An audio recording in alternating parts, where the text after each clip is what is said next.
Flow concept होता है जो चेंज होता रहता है। लेकिन जो स्टॉक है, आपने किसी कंट्री से 100 करोड़ की बोरिंग कर ली, अब क्या नेक्स्ट डे भी बोरिंग लेने पहुंच जाओगे? नहीं। तो इसके अंदर अधिकतर जो ट्रांजेक्शन रिकॉर्ड होती है वो लॉन्ग टर्म होती है, वो लॉन्ग टर्म ट्रांजेक्शन रिकॉर्ड होती है, इसके अंदर शॉर्ट टर्म ट्रांजेक्शन रिकॉर्ड होती है। तो ये स्टॉक कॉन्सेप्ट है। जैसे अभी मैं बोलूँ कि हमने किसी का लोन ले रखा है, तो आप बोलोगे 100 करोड़ का। अब आपसे मैं बोलूँ कितने करोड़ का हमने परचेज कर रखा है, तो ये मेंशन नहीं कर सकते, क्योंकि क्या पता चले जैसे ही आप ट्रांजेक्शन करने और 2 करोड़ की और परचेज कर लो, क्योंकि ये तो पर डे का ना, पर मिनट की ट्रांजेक्शन चलती है इसमें, तो है ना। लेकिन लोन लेना, इन्वेस्टमेंट करना, ये लॉन्ग टर्म प्रोसेस होती है। तो ये स्टॉक कॉन्सेप्ट होती है। जैसे अभी मैं बोलूँ हमने यूएस में कितना इन्वेस्टमेंट कर रखा है, तो आप बोलोगे सर 100 करोड़ का इन्वेस्टमेंट कर रखा है। अभी एक पॉइंट ऑफ टाइम पे आप बोलोगे सर हमने 100 करोड़ का इन्वेस्टमेंट कर रखा है, कहाँ पे? यूएस। तो that's why it is a stock concept. ठीक है, but it can be change, ये चेंज भी हो सकता है। अगर वो चेंज हो जाएगा तो it is a flow concept. अगर आपने 100 करोड़ से 120 करोड़ का कर दिया, तो 20 करोड़ का इंक्रीज कर दिया, तो 20 crore is a flow concept, ये फ्लो कॉन्सेप्ट हो जाएगा। तो बेटा इस तरीके से आप इसमें डिफरेंस कर सकते हैं, और एक एसेट लायबिलिटी वाला पॉइंट भी डाल सकते हैं अगर आप डालना चाहें तो। बेटा ये रफ कर दूं मैं? एक बार मैं पूछ लेता हूँ। सर एक मिनट। हाँ जी, मानव बता दीजिए बेटा एक बार आप।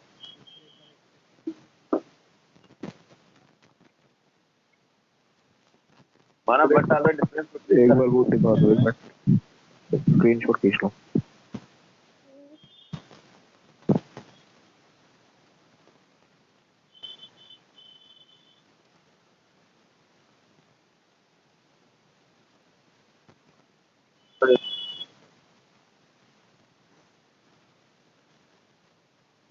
मानव बोल रहे हो? सर शायद कोई डाउट पूछ रहा था क्लास में भी। मुझसे पूछ रहे थे किसी और से? पता नहीं, कोई कह रहा था सर। सर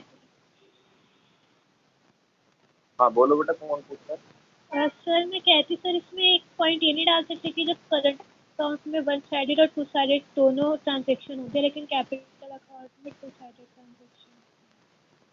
बेटा देखिए, टू साइड तो दोनों में ही होगी। अगर आप देखो ना, देखिए इसके अंदर अगर गुड्स परचेज कर रहे हो, ठीक है, तो एक तरफ आ गया, है ना। ट्रांजेक्शन देखिए इसमें तो वन साइडेड भी होती है, इसमें टू साइडेड भी होती है।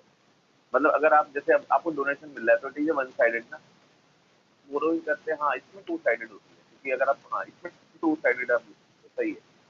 लेकिन हाँ इसमें ये वाला पॉइंट भी डाल सकते हो आप, वन साइडेड टू साइडेड वाला। But it is not a, कहते हैं ना वो एक पॉइंट होता है जिसका थोड़ा जो थोड़ा वर्थ वाला पॉइंट होता है, वो पॉइंट में काउंट नहीं होगा। इसके अलावा भी मैं 3 पॉइंट और बता सकता हूँ, बट वो लेंथी क्वेश्चन को बढ़ाने के लिए होते हैं। अगर इसके अंदर एक एसेट लायबिलिटी वाला पॉइंट भी डाल सकते हो, भाई एसेट लायबिलिटी की लॉन्ग टर्म पे जो करंट एसेट से इफेक्ट पड़ता है, उसका रिकॉर्ड यहाँ पे होता है। जो फिक्स एसेट से इफेक्ट पड़ता है उसका रिकॉर्ड यहाँ होता है, और बनते ही चलेंगे डिफरेंस तो काफी सारे। ठीक है, जो करंट एसेट्स के ऊपर चेंज आता है वो किसके थ्रू आता है? करंट अकाउंट के थ्रू आता है। जो फिक्स एसेट्स के अंदर चेंज आता है वो किसके अंदर आता है? वो कैपिटल अकाउंट के थ्रू आता है। तो बनते ही चले आएंगे डिफरेंस। बट आप हमेशा ना डिफरेंस उतने लर्न करो जो वर्थ वाले होते हैं। और मैं तो आपको एक बात और आज बताता हूँ, जब 12th के अंदर आपकी शीट चेक होती है ना, तो उसके अंदर काफी पॉइंट ऐसे होते हैं जो टीचर के ऊपर से चले आते हैं, बट वो मार्क्स नहीं देता, फिर वो मार्क्स कट कर लेता है उसमें से। इसलिए मैं बच्चों को पहले बहुत एडवांस लिखवा देता था, क्योंकि मुझे तो ज्यादा ऑनर्स तक का पढ़ा रखा है मैंने, या मतलब खुद भी पढ़ रखा है। तो उसमें क्या कंडीशन है, कभी बार मैं बच्चों को एक्स्ट्रा ये बता देता था ना, तो टीचर, मैं देखता था मुझे शीट लेके आते थे बच्चे दिखाने के लिए, तो उनको मार्क्स नहीं देता था टीचर। तो फिर मैंने लॉजिक लगाया था क्यों कर रहा है टीचर, उसका रीजन यही होता है, भाई टीचर बोलने का जितनी जरूरत है उतने लिखो, क्योंकि वो तो जो आपकी मार्कशीट स्कीम होती है उसको देख के चेक करते हैं, तो उसको देख के चेक करते हैं, तो उसके अकॉर्डिंग वो मार्क्स देते हैं। तो आप अगर आप एडवांस लिख दोगे तो थोड़ा सा इंटरेस्ट होता है, कई बार टीचर उसकी वजह से मार्क्स कट कर देगा, मतलब मार्क्स कट क्या करेगा, उसको समझ नहीं आएगा तो 1 मार्क्स से कम दे देगा, गलत नहीं करेगा।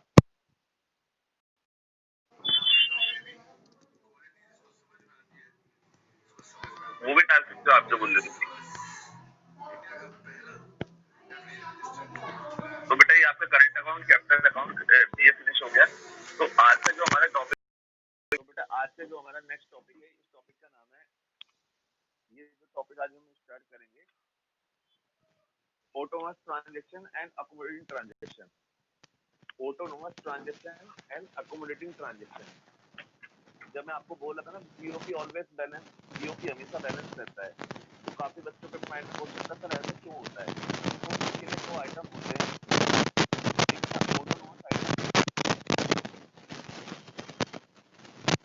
Autonomous item and second is excluding item.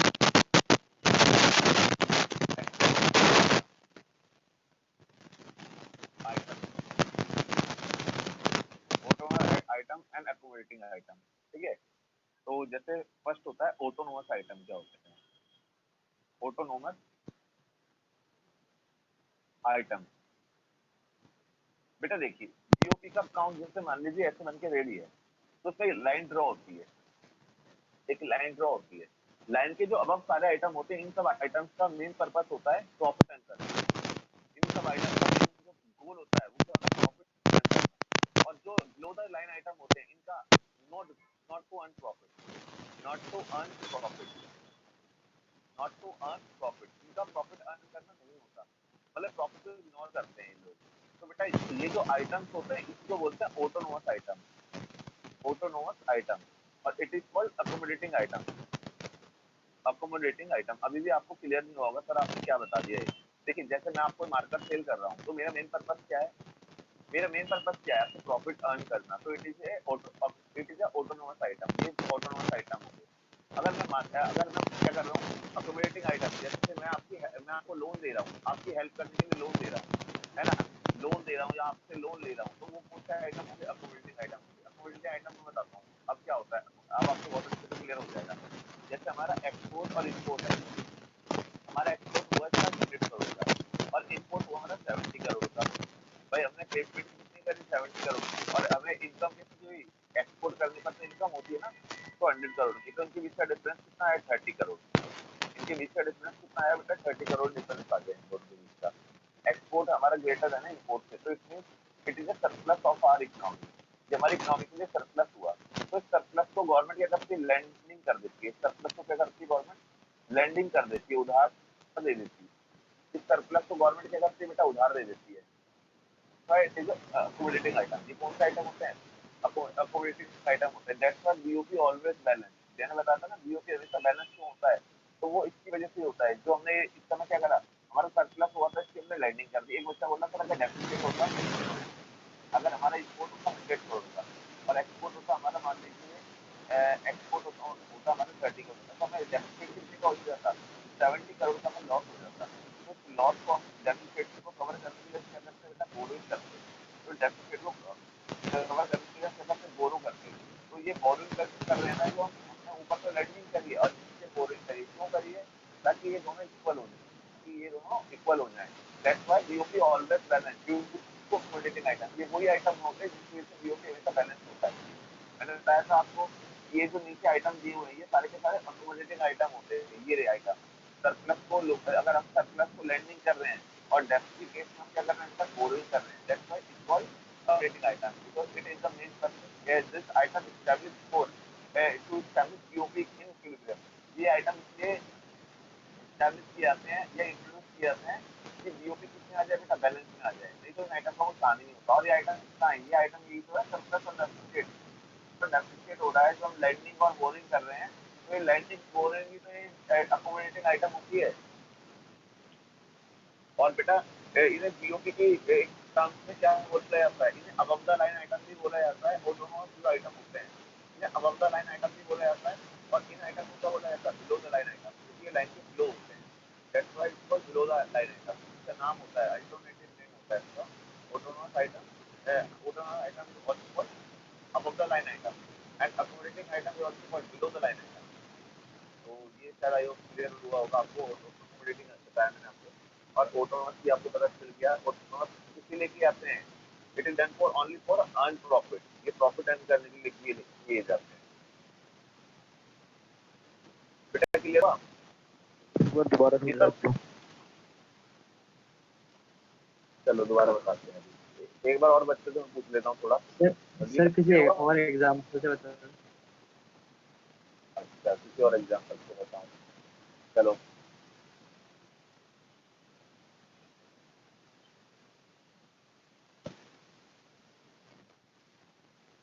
देखो यार बहुत ना, ये सिंपल सा टॉपिक ये होता है। पहले तो आपको मैं ये बता देता हूँ। देखिए, कुछ भी आप गुड्स सेल कर रहे हो, कोई भी आप गुड्स है वो सेल कर रहे हो, उसका मेन टारगेट बेटा क्या होता है? प्रॉफिट अर्न करना। तो ये वो ट्रांजेक्शन होती हैं, इट रेफर्स टू इट। मैं यहाँ पे एरो डाल देता हूँ, इसी गाने डिफरेंस भी हो जाएंगे आपके। यहाँ पे अकोमोडेटिंग आइटम लिख देता हूँ, अकोमोडेटिंग आइटम्स भी हो जाएंगे यहाँ पे। तो देखिए, आप बहुत ध्यान से मेरी बात को सुनना ना, एक बार ही समझ आ जाएगा बेटा। It refers to such VOP transaction, such VOP transaction. इसमें वीओपी ट्रांजेक्शन के अंदर which are undertaking, which are undertaken for consideration of profit, जिनका बेटा मेन टारगेट क्या होता है? प्रॉफिट कमाना। ठीक है, वो तो होते हैं ऑटोनोमस आइटम। जैसे आप ना कोई भी, जैसे सचिन तुम एक प्राइवेट बिजनेसमैन हो इंडिया के, अंबानी हो मान लो, तुम अंबानी से ज्यादा भावुक हो जाओगे तो आज भी फिर तुम मेरा नाम खरीद दोगे।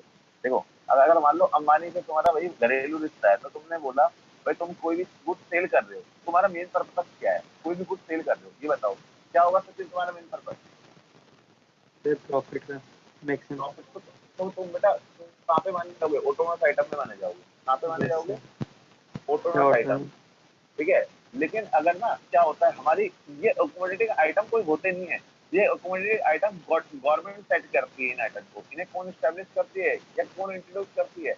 It is introduce by the government. ये पूरे कंट्रोल किसके कंट्रोल में होते हैं? गवर्नमेंट के कंट्रोल में होते हैं। ठीक है, इनसे पूरा कंट्रोल किसका होता है? इनसे पूरा कंट्रोल गवर्नमेंट का होता है। अभी आइटम होते क्या है? जैसे बेटा, अगर हमारे एक्सपोर्ट ज्यादा हो गए इंपोर्ट से, अब एक्सपोर्ट इंपोर्ट से किसकी वजह से ज्यादा होते हैं? इसकी वजह से ज्यादा होते हैं, ऑटोनोमस आइटम की वजह से। असल में जो बीओपी के अंदर, बीओपी कैसे निकलता है? बैलेंस ऑफ पेमेंट एक्चुअल में निकलता कैसे है? मैंने बताया था, it is the systematic record of export और इंपोर्ट। इनके बीच का फिर डिफरेंस भी तो चेक करते हैं। डिफरेंस भी तो चेक करते हैं। वो डिफरेंस कभी सरप्लस हो सकता है, कभी डेफिसिट हो सकता है। लेकिन मैंने बोला था बीओपी हमेशा बैलेंस रहता है। क्यों बैलेंस रहता है? उसका रीजन होता है, अगर मान लीजिए आपका एक्सपोर्ट 30 है, इंपोर्ट आपका 10 है, तो आपको तो सरप्लस हो रहा है 20 का। अब सरप्लस हो रहा है, तो सरप्लस किसकी वजह से हुआ होगा? इन आइटम की वजह से हुआ होगा, क्योंकि हमारा एक्सपोर्ट कल ज्यादा रहा, मतलब हम लोग प्रॉफिट मार्जिन में ज्यादा रहे। तो इस कंडीशन में हमारी गवर्नमेंट इस एक्स्ट्रा पैसे को इन लोगों से, ये क्योंकि ये पैसा सारा का सारा बैंकों को पड़ा होता है, बैंक क्या करती है? फॉरेन को, रेस्ट ऑफ द वर्ल्ड को लोन की फॉर्म में ऑफर कर देती है। क्या करती है? लैंडिंग कर देती है। लैंडिंग मतलब उनको उधार दे देती है। अगर गवर्नमेंट का क्या होता है बेटा? एक्सपोर्ट तो होता है 20 का और इंपोर्ट होता है 50 का, तो गवर्नमेंट को लॉस हो जाता है 30 का।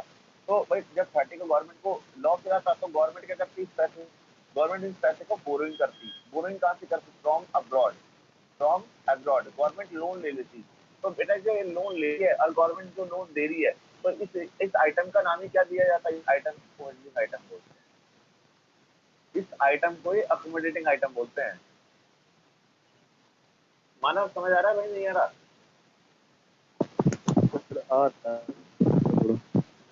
बेटा जहाँ पे डाउट हो रहा है मुझे पर वो बताओ कि सर मुझे यहाँ पे थोड़ा सा लग रहा है कि डाउट है।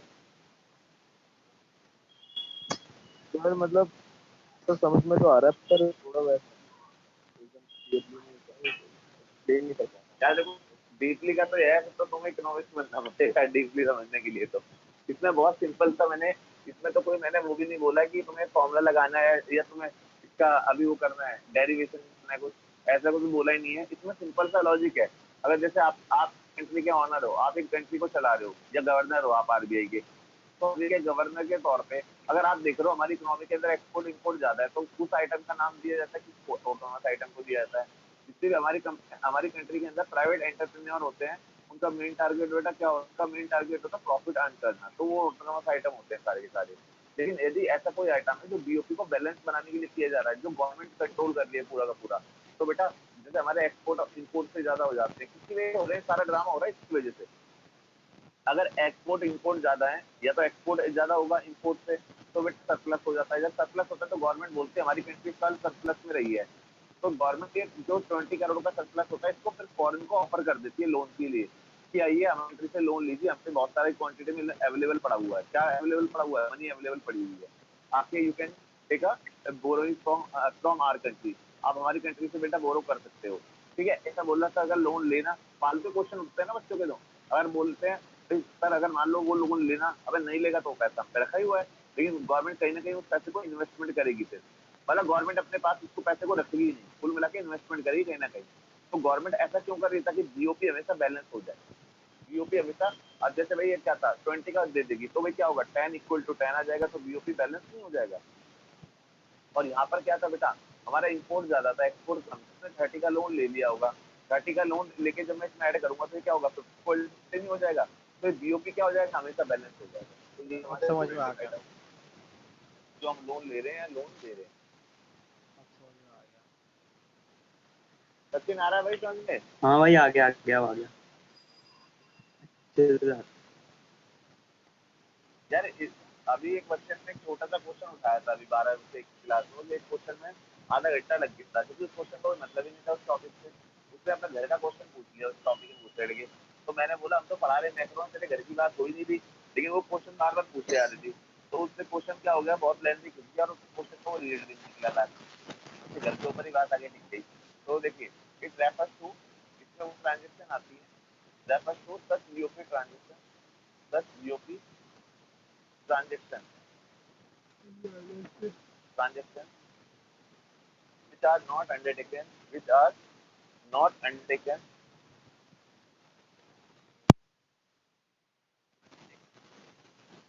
considering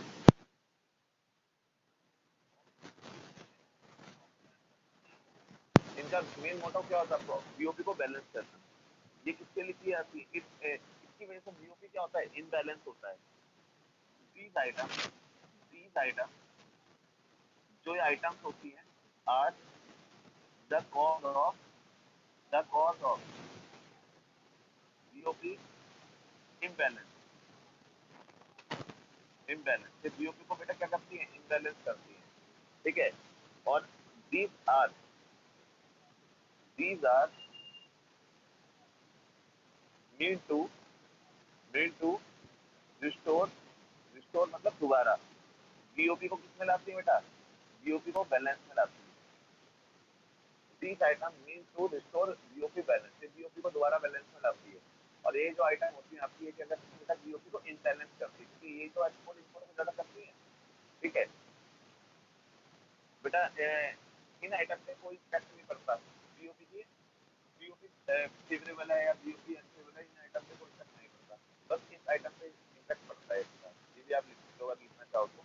लेकिन मैंने जो अल्टरनेटिव नेम इसका दिया था आपको, जैसे मैंने बताया था, एक लाइन ड्रॉप की जाती है, उस लाइन के जो भी आप आइटम होते हैं सारी ऑटोनोमस आइटम होती है, और जो लाइन के नीचे बिलो जो भी आइटम होते हैं सारी एक्यूमुलेटिव आइटम होती है, ठीक है।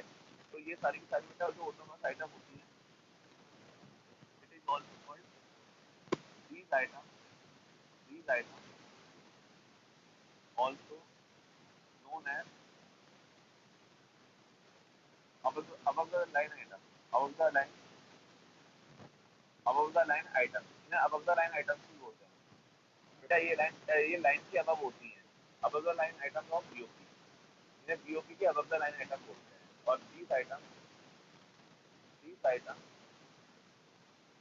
also known as below the line item, below the line items of BOP, ये बीओपी के बिलो द लाइन आइटम्स होते हैं। अच्छा मैं एक क्वेश्चन आप सबसे पूछूं, जितना आपने पढ़ लिया शायद आप लोगों को इसके बहुत सारे मतलब पता भी चल गया होगा आपको ये टॉपिक है क्या, ठीक है। लेकिन अब आपके मेरे एक बहुत अच्छा क्वेश्चन है, जो क्वेश्चन अभी तक मैंने किसी वैसे पूछा भी नहीं। आप ये बताइए इनमें से कौन सी आइटम है जो करंट अकाउंट में रिकॉर्ड की जाती है स्पेशली, सॉरी जो स्पेशली इसमें से कौन सी आइटम है दोनों में से जो कैपिटल अकाउंट के अंदर रिकॉर्ड की जाती है?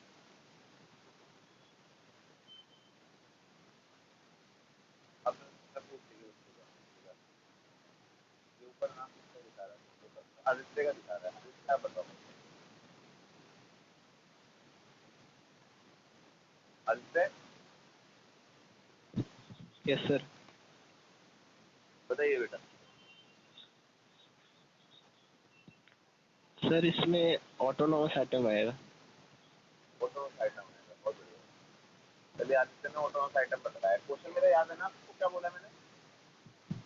Yes sir. चलिए मैं इससे पूछूंगा। चैनल का नाम चूज करते हैं। साहिल भाई आप बताइए। साहिल भाई बताइए।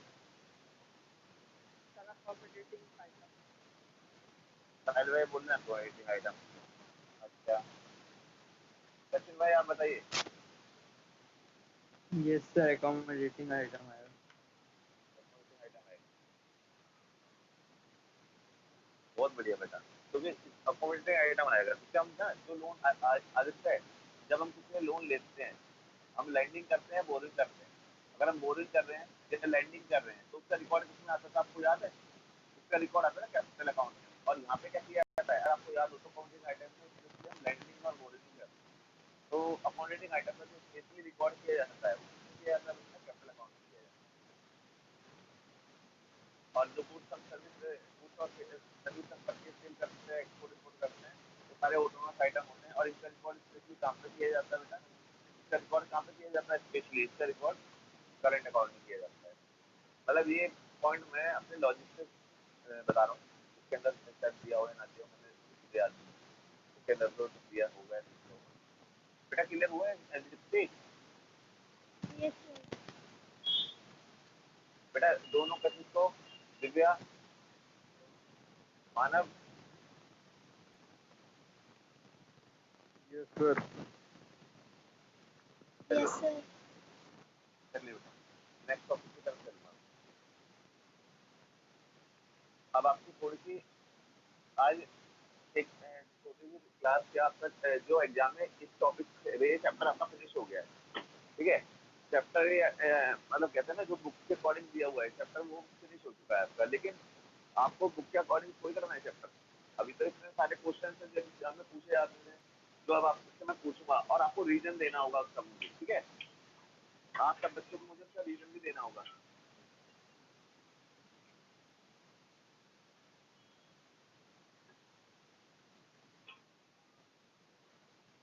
तो बेटा आप जिस बच्चे का नाम लूंगा वो बच्चा उसका रीजन भी लिखेगा, मतलब बताएगा मुझे।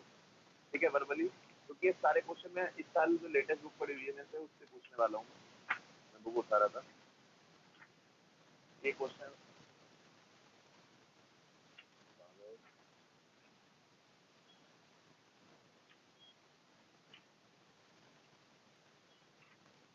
जो क्वेश्चन आए हुए हैं एग्जाम में सारे वही पूछेंगे। देखिए ये सारे क्वेश्चन एग्जाम में रिपीटेड क्वेश्चन है यहाँ से आता है। ठीक है, तो 2019 से स्टार्ट करेंगे हम।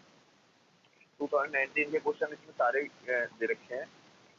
आपका आंसर ध्यान रखना कि पूरा देखिए ये क्वेश्चन 4 मार्क्स के आए हुए हैं तो किस पैटर्न पे आपको आंसर देना होगा बताना है। ठीक है, जैसे फर्स्ट क्वेश्चन आ रखा है, state which side of April of current account with the following transaction be recorded and why.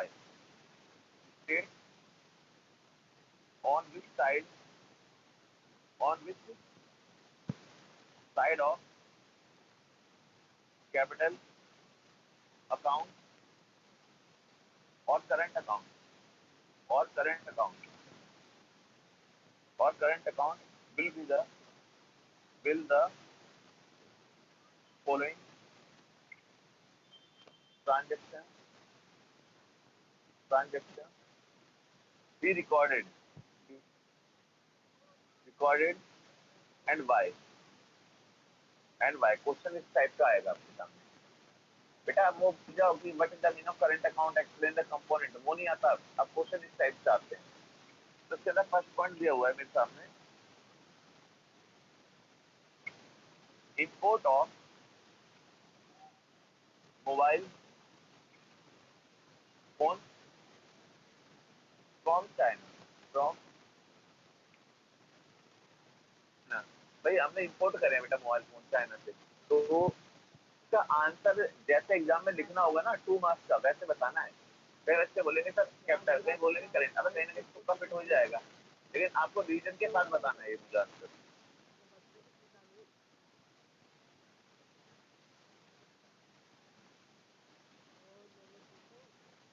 कोई बच्चा बताना चाहेगा तो अपने आप बताओ, नहीं फिर मैं नाम लिख सकता हूँ।